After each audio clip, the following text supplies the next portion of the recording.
Ketika 2020 datang, aku menyambutnya dengan penuh sukacita. Tahun cantik, ucapku. Tidak sabar dengan kejutan apa yang menantiku di sela-sela bulannya. Kurasa aku tidak sendiri. Kita semua menaruh harapan besar.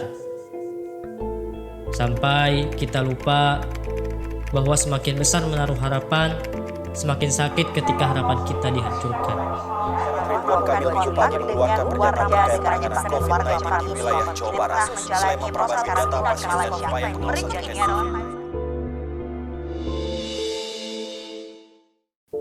Maret 2020. Disitulah awal semuanya berubah. Kita yang sedang semangat-semangatnya menimba ilmu di pondok pesantren terpaksa dipulangkan. Sedih rasanya meninggalkan pesantren tercinta untuk sementara waktu. Tapi aku tahu ini untuk kebaikan kita semua. Karena aku percaya celah badai yang hebat akan datang langit yang cerah. Begitu juga pandemi ini. Juli 2020. Akhirnya kita bisa kembali merajut mimpi di pesantren dengan segala prosedur dan protokol kesehatan yang ketat. Setibanya di pesantren, semua santri diarahkan menuju pos PSB, penerimaan santri baru. Barang-barang langsung disterilisasi dengan disinfektan, dilanjutkan pemeriksaan persyaratan untuk memasuki kamar. Lalu aktivitas kembali berjalan, tentunya dengan suasana dan kebiasaan yang berbeda. Yang biasanya makan bareng satu nampan, yang biasanya sowan cium tangan kepada guru, terpaksa tidak kita lakukan. Tiba-tiba hal-hal kecil ini menjadi terasa besar. Juga yang belum terbiasa, kini harus dibiasakan. Memakai masker, rajin cuci tangan, dan melakukan physical distancing. Tetapi ada saja santri yang membandel, tidak mau menerapkan protokol kesehatan. Harus ditegur dulu, baru ia mau menjalankannya. Menganggap remeh pandemi ini. Kalau kita pikir ulang, pesantren bisa menjadi klaster baru penyebaran COVID-19. Na'udzubillahi min dzalik. Seharusnya kesadaran datang dari diri sendiri, bukan dari orang lain. Apabila satu saja yang kena, maka berimbas kepada semuanya.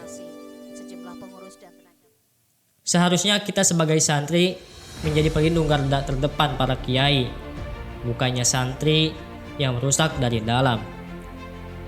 Coba kita lihat sejarah. Santri terdahulu berperang, berjuang, berjihad melawan musuh yang nyata, yang nampak, yaitu para penjajah. Dan sekarang kita harus meneruskan perjuangan mereka melawan musuh-musuh. Tapi musuh yang mana? Musuh kita berbeda dengan yang dihadapi santri terdahulu. Musuh kita kini tidak nampak, yaitu virus corona ini. Lindungilah para kiai dengan ikhtiar lahiriah dan batiniah. Secara lahiriah, kita melakukan kebiasaan 3M, menjaga jarak, memakai masker, dan mencuci tangan. Secara batiniah, kita mendekatkan diri kepada yang menciptakan virus ini. Toh, virus pun ciptaan Tuhan, maka dekatilah yang menciptakan virus ini. Untuk melawan pandemi ini, tidak bisa hanya satu saja yang peduli, sedang yang lain berdiam diri. Kita harus bersinergi, yaitu keadaan di mana 1 ditambah 1 lebih besar dari 2. Ketika semuanya bersinergi, maka kita mempunyai kekuatan yang besar untuk melawan pandemi ini. Saling mengingatkan dan saling menguatkan, dan bersama memungut harapan kita yang telah hancur, lalu kembali menyusun puing demi puing, bersama-sama bersinergi hingga harapan itu tumbuh kembali. Saya